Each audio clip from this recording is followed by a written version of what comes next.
Teste. Vai me ajeitar como sempre. Aí. A paz do Senhor, meus irmãos. Uma boa noite a todos.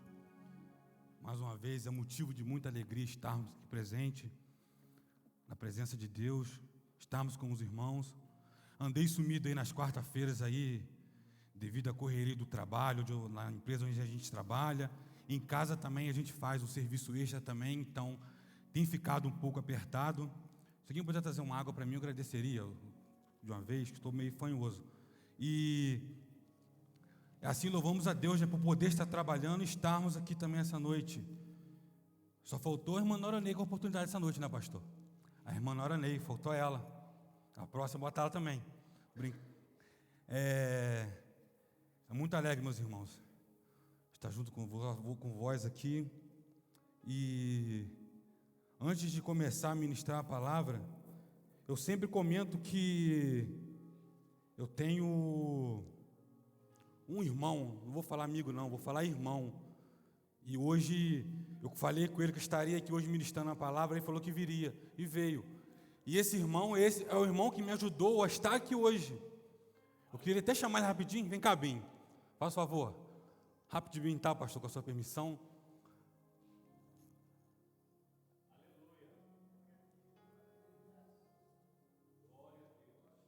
Irmãozão meu, a gente trabalha junto, como eu falei, no comecinho do ano, trabalhamos junto numa empresa em Corgo Dantas, depois vim para 3F, encontrei ele lá.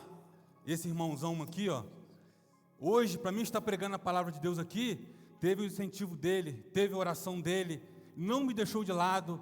Eu era apenas um baterista e achava que estava bom, eu sempre falo isso, mas Deus usou ele, e através da vida dele, hoje eu sou obreiro na casa do Senhor, hoje eu estou aqui ministrando a palavra de Deus, mas por quê? Teve um amigo, teve um irmão que intercedeu pela minha vida, e da mesma maneira, assim eu faço cada um de vocês em minhas orações.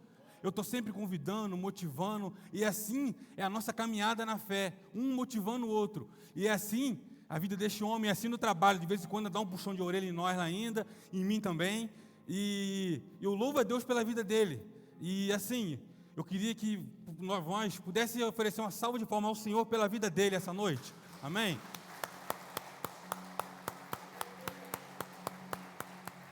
Deus venha te abençoar, meu irmão, obrigado por tudo aí, tá? Eu que agradeço, Deus. Tamo junto, irmãozão meu, louva a Deus, tem dia que passa o dia inteiro conversando sobre Jesus e por aí vai. E sem mais delongas, vamos estar entrando na palavra de Deus. O Eliezer começou a falar aqui sobre Jesus, e eu sempre quando eu subo a tribuna, gosto sempre de estar falando de Jesus, gosto sempre de estar citando Jesus nas minhas mensagens, principalmente nos dias ao qual nós estamos vivendo, o cenário ao qual nós estamos vivendo, não tem como subir aqui e deixar de falar de Jesus. Não estou falando para deixar de lado aí o Antigo Testamento, não. Apesar que desde o início da Bíblia Jesus já é mencionado. Mas não posso deixar de falar dele. Eu quero convidar os irmãos a abrir nos Evangelhos de João. Obrigado, meu irmão. Capítulo 14, verso 1. Ó, como é que usa outro microfone? Não tem nem como, ó. Aleluia, Jesus. João, dos Evangelhos, capítulo 14. Estarei lendo até o verso 6. Amém? Que o coração de vocês não fique aflito. Creia em Deus, creia também em mim. Existem muitas moradas na casa do meu Pai. Se não fosse assim, eu lhes diria: vou preparar morada para vocês. E quando tudo estiver pronto, então eu virei buscar todos, para que possam sempre estar onde eu estiver.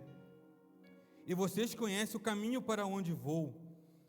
Senhor, nós não sabemos para onde o Senhor vai. Disse Tomé: como então podemos saber o caminho? Verso 6. Disse Jesus, guarde isso aqui, ó. Eu sou o caminho, a verdade e a vida. Ninguém pode chegar ao Pai a não ser por mim.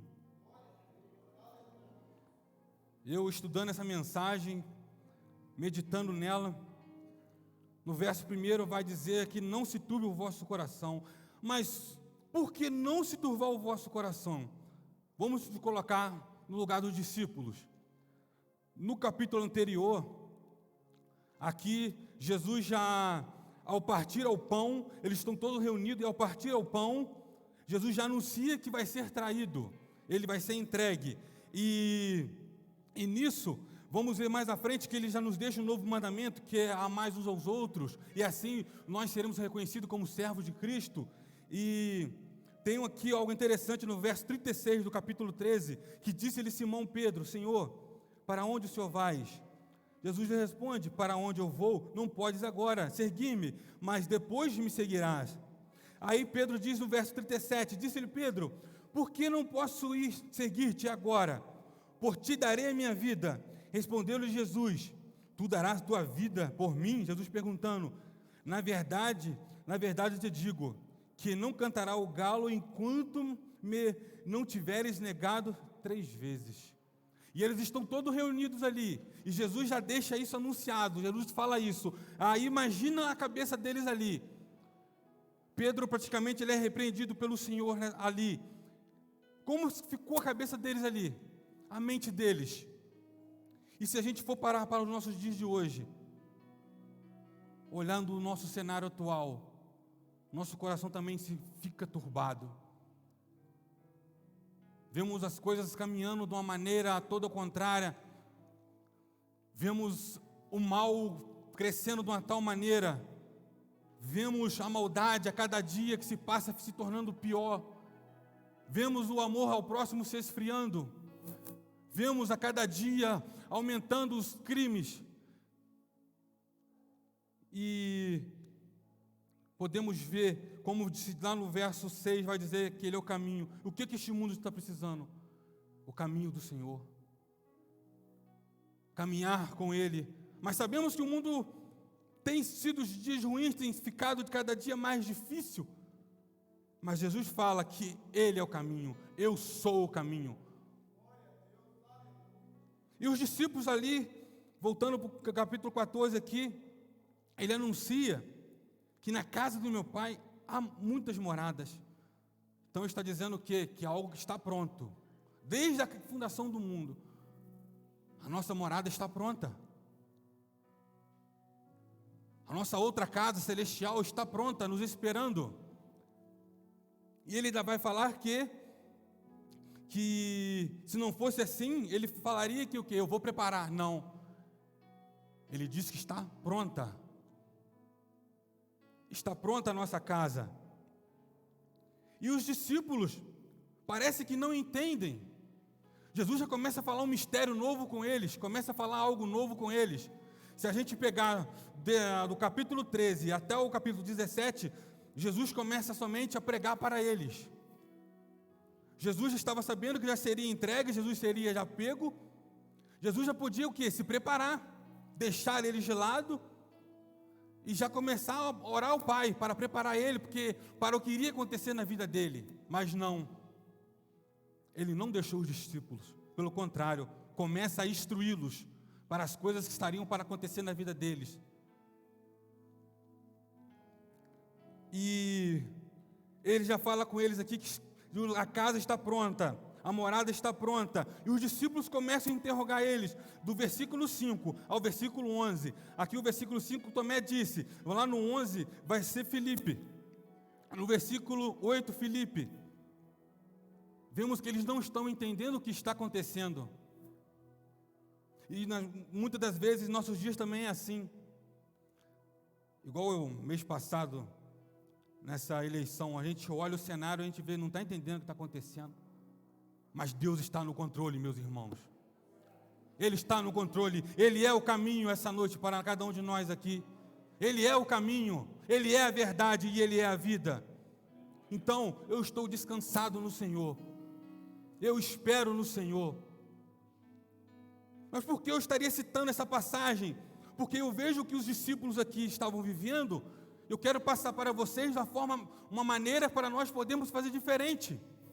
Porque eles estavam frente a frente ao Mestre, eles estavam com Jesus, viram milagres, e da mesma forma ainda não estavam entendendo o que estava acontecendo. Por exemplo, vamos lá no verso 8, Filipe disse-lhe Filipe, Senhor, mostra-nos o Pai, que nos basta. O que Filipe ainda queria ver? Jesus curou leprosos, Jesus curou um cego de nascença, Jesus ressuscitou um morto. E o que mais eles queriam ver? Faz um barulhinho de vez em quando, mas o microfone aqui, tá? Mas o que eles queriam ver? Eles queriam ver sinais a que Deus fez lá no deserto com Moisés. A coluna de fogo, queriam ver a sombra que seguia eles durante o deserto, queriam ver maná cair do céu, ainda esperavam manifestar de Deus na vida deles, mas Deus já estava ali com eles. E eles não entendiam. É por isso que Jesus responde isso a Tomé, eu quero deixar isso bem gravado, por isso eu estarei repetindo. Para Tomé, eu sou o caminho e a verdade e a vida. Ninguém vem ao Pai a não ser por mim. Eles não estão entendendo o mistério. Eles não estão entendendo o mistério, que ali Jesus já começa a falar de coisas celestiais com eles. Já está falando de uma morada no céu. Aí a gente volta novamente. Lá no verso 3. E quando tudo estiver pronto. Essa parte A, rapidinho aqui. Mas espera aí, se na casa do meu pai há muitas moradas, está pronta. Mas por que quando tudo estiver pronto? Porque Jesus iria ser crucificado. E do momento em que ele morresse e ressuscitasse, ali nós ganharíamos a nossa salvação. Ali nós ganhamos a nossa salvação. Porque quando tudo estiver pronto, aí ele vai dizer mais à frente, que para que possamos sempre estar onde eu estiver, aonde? No céu com Ele. E os discípulos não entendem.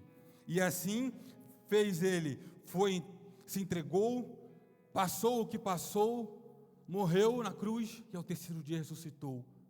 E Ele estava anunciando isso para eles, só que eles não entendem. A nossa caminhada na fé precisa estar firmada nele, precisa estar sempre focada nele. Sabemos que vai sempre ter algum tentando influenciar, falando coisas ao contrário, tentando lançar flechas ao contrário.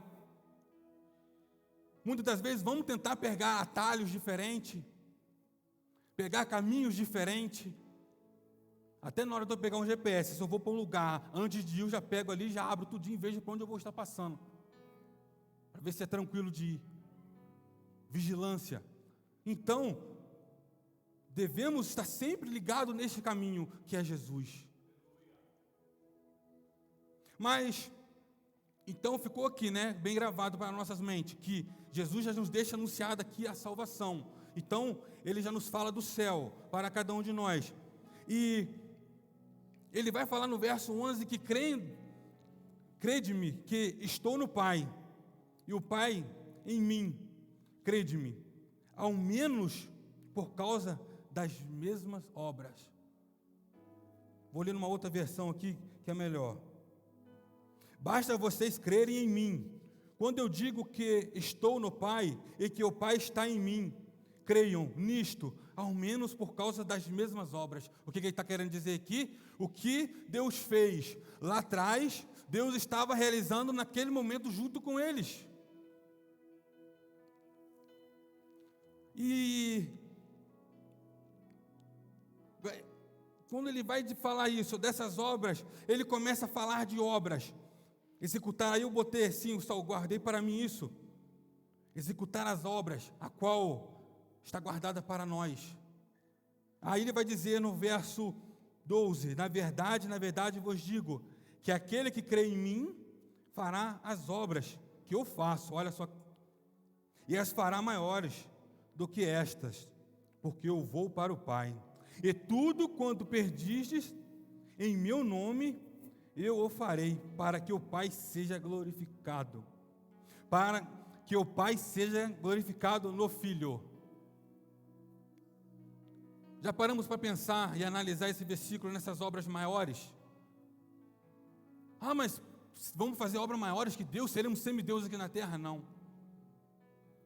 Obras está falando em números de pessoas alcançadas. Se a gente for para o livro de Atos, a gente vai ver que em uma pregação de Pedro, 3.000 pessoas se rendem a Jesus. 3.000 pessoas. Então, hoje a gente vê o nosso planeta Terra por inteiro, a gente olha e analisa aonde a palavra de Deus já tem chegado, o mundo inteiro ouve falar de Jesus. Uns não aceitam. Uns não aceitam. Temos o livre-arbítrio, mas eu aceito no meu coração, eu guardo em minha mente, e por isso estou propagando Jesus aqui essa noite. Glória a Deus. Só que vamos pegar esse versículo 13 aqui, sem o contexto dele, e tudo quanto pedires em meu nome, eu farei, para que o Pai seja glorificado no Filho. Vão pegar e vão botar ele, encaixar ele na teologia da prosperidade. Só que isso daqui, meus irmãos, é nas obras que o Senhor fez. É baseado nas obras que Ele fez. Ele deixa um mandamento que é amar uns aos outros. E então, esse versículo é baseado nas obras do Pai. Na obra do Senhor. Ajudar os que necessitam.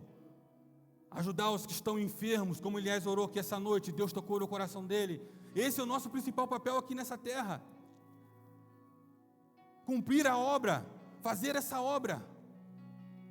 Já paramos para pensar? Pegar alguém lá na sarjeta, largado, sem esperança de vida nenhuma, e começar a trabalhar na vida dessa pessoa, e ver ela se levantando, se erguendo, e estar aqui em cima pregando a palavra de Deus. Essa obra, ela é maior. Essa obra, ela é grande. Essa obra é tremenda. Porque para olhares de muitos não vão dar nada. Ninguém dá nada a ele. Ninguém acredita. E temos testemunho de pessoas assim. E se levanta e se torna um grande pregador do Evangelho de Cristo. Tudo que pedires, se pedires alguma coisa em meu nome, eu farei. Só que precisamos de uma coisa aqui também, importantíssima: fé. A fé. Esses dias eu estava aqui ajudando o irmão Flávio na oração. Eu trouxe uma mensagem rápida, algo aqui sobre fé. Quando a gente lembra de fé, geralmente vem à nossa cabeça quem? Enoque. O que Enoque fez para ativar o coração de Deus, para o que? Deus chegar a levar, tomá-lo para ele. Ali um versículo vai falar somente que caminhou Enoque com Deus. Nós não sabemos o que mais Enoque fez para ativar o coração de Deus, para o que? Levá-lo em vida. Eu não sei, não tem registro. Então, devemos ter essa fé de caminhar com Ele. Olha só que interessante, caminhar, mantermos no caminho do Senhor, e nós seremos o quê? E nós, para onde nós iremos? Para essa morada que nos espera. Uma coisa liga a outra, né? Liga ao céu, se nós caminharmos com Ele. E a verdade, verso 15: se me amardes, guardareis os meus mandamentos, e eu rogarei ao Pai, e Ele dará o outro Consolador. Jesus já começa a falar outra coisa com eles, importantíssima aqui, eu rogarei ao Pai, e Ele vos dará outro Consolador, para que fique convosco para sempre. Olha só como o Senhor é bom conosco, como o Senhor foi bom com eles. Ele estaria indo, seria levado para o céu, Jesus iria ressuscitar, mas mesmo assim Jesus não nos deixa de lado, não nos deixou os discípulos desamparados, não deixou os discípulos só. Ele deixaria o Consolador para nós. Pois as nossas obras só seriam concluídas com o Consolador. As obras a qual nós estamos fazendo aqui hoje só seria cumprida com o Consolador, o Espírito Santo. Mas eu ando esperando, eu tenho andado assim, talvez até mesmo igual esses discípulos, meio frustrado, porque eu oro e nada acontece. Eu peço e nada acontece. Eu tenho já clamado, já até cansei de orar. Não pare. Não pare. Uma vez eu estava no monte, buscando ao Senhor, e Bim até passou por essa experiência, ele me aconselhou, eu chamo ele de Bim, tá? E eu vendo as pessoas no monte sendo batizadas com o Espírito Santo e eu nada, e eu pedindo direto, jejuando, Senhor, eu quero. Só que chegou um dia que certas pessoas foram batizadas e eu nada. Eu falei, eu não quero mais. Parei, não vou mais orar, não vou mais pedir, parei. Senhor, eu não quero mais. Só que aí, ele falou comigo, não é o teu tempo.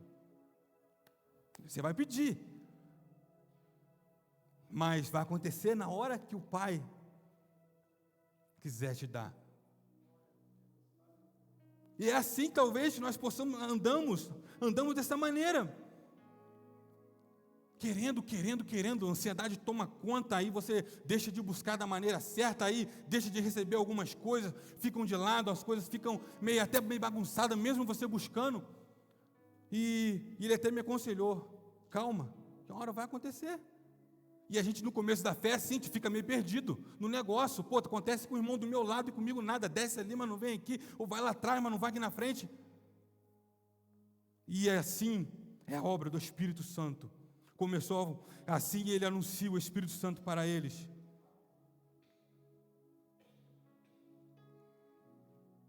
E vou lá para o verso 18. Eu gosto muito de estar, quando ministrando a palavra, estar citando os versículos. Não gosto de estar muito saindo do texto, mas mantenho aqui, porque fica mais explicado, a maneira que eu prego, né? Verso 18. Isso aqui é muito forte. Eu estava até meditando antes de usar esse versículo aqui. Não vos deixareis órfãos, voltarei para vós. Ainda um pouco o mundo não me verá, mas vós me vereis, porque eu vivo em vós, e vós vivereis. Mas aí, quando eu pego e olho assim, não vos deixarei órfãos. Mas, poxa, eu olho assim, eu tenho meu pai, eu tenho minha mãe. Da mesma maneira eu olho, mas espera aí, tem alguns que já partiram. Algumas mães, alguns pais já partiram para o Pai. Aí eu olhava, Senhor, como o Senhor é tremendo. Como o Senhor é bom conosco. Muitas das vezes vacilamos, pecamos, e o Senhor ainda diz que não vai nos deixar órfãos. Aleluia. Não vai nos deixar órfãos. Andando dessa maneira neste mundo aí que nós vivemos, qualquer coisa, pessoa estranha que passa, eu já estou vigilante, já olho para o lado, passou, já fico olhando de novo. E o Senhor assim ainda tem essa cobertura espiritual conosco, em não nos deixar órfãos. Enviaria o Espírito Santo para nós. Mas, para concluirmos, que eu tenho um louvor ainda para o final, para concluir, devemos aqui cumprir algo que Ele deixa para nós. Verso 21, para terminar.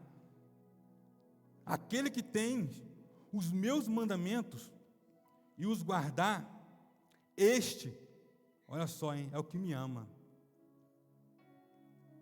Aquele que me ama será amado de meu Pai. Aleluia, glória a Deus.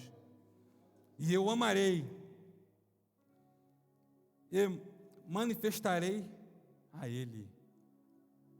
Ele vai se manifestar. Aí, sabe no que eu vou ligar isso aqui?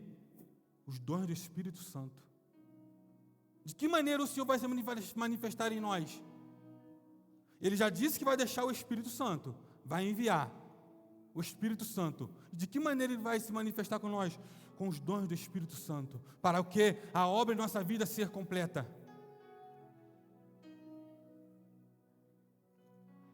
Meus irmãos, busquem ao Senhor, mantenham no caminho, pois Ele é a vida, não há outro que possa ter passado nesse mundo, que possa ter deixado aí, que iria voltar para nos buscar, ninguém, a não ser Jesus. Pode subir aqui, Tainara, por favor. E uma certa mulher estava enferma, e ela no seu quarto tinha um quadro muito bonito. Isso é um fato verdadeiro. Charles Spurgeon que deixa isso escrito, que ele chega nesse quarto e ele vai lá orar por esta mulher que estava com estado terminal. Ele chega, olhou aquele quadro bonito lá e pergunta para aquela mulher. Só que ele vê que a casa dela é um pouco humilde, uma miséria. E ele pergunta para ela, após a oração: por que você vive dessa maneira? Aí ela responde: é a vida, é o que eu tenho. Aí ele vai e diz assim para ela: mas nesse quadro aqui está escrito que o dono destas terras aqui deixou para você, porque está dizendo que ele não tem herdeiro nenhum e deixa toda a herança dele para você. E logo em seguida, ela olhar para aquilo, ela morre. Resumindo tudo que eu falei aqui, e eu fecho a Bíblia. Quantas pessoas conhecem o que foi pregado aqui essa noite? Quantas pessoas sabem o que foi dito aqui essa noite e têm sido levadas e não têm a oportunidade de poder voltar para Cristo? Não teve a oportunidade, é como nós estamos tendo aqui, de ouvir uma mensagem como esta. A mulher era rica e não sabia. Talvez com o dinheiro que ela tinha ali, no que ela achou tão bonito, que mandou botar num quadro e deixar na parede, talvez traria a salvação para a vida dela. Então, eu espero que vocês estão entendendo o que eu estou falando. É assim, temos aqui, como Elias explicou, muito bem explicado aqui no domingo, a palavra de Deus. E muitos têm e deixam aberto em Salmo 23 ali, empoeirando dentro da sua casa. Deixa ali em outra passagem lá aberta, empoeirando, mas não lê, não estuda e não busca a palavra de Deus. E assim tem acontecido na vida de muitos. Muitos têm ido, muitos têm sido ceifados, sabendo o que Jesus pode fazer na vida dela e deixa de lado. Não busca o Senhor. E quando vai ver, acontece como aconteceu com esta mulher, é tarde demais. Queria que eu ficasse de pé neste momento.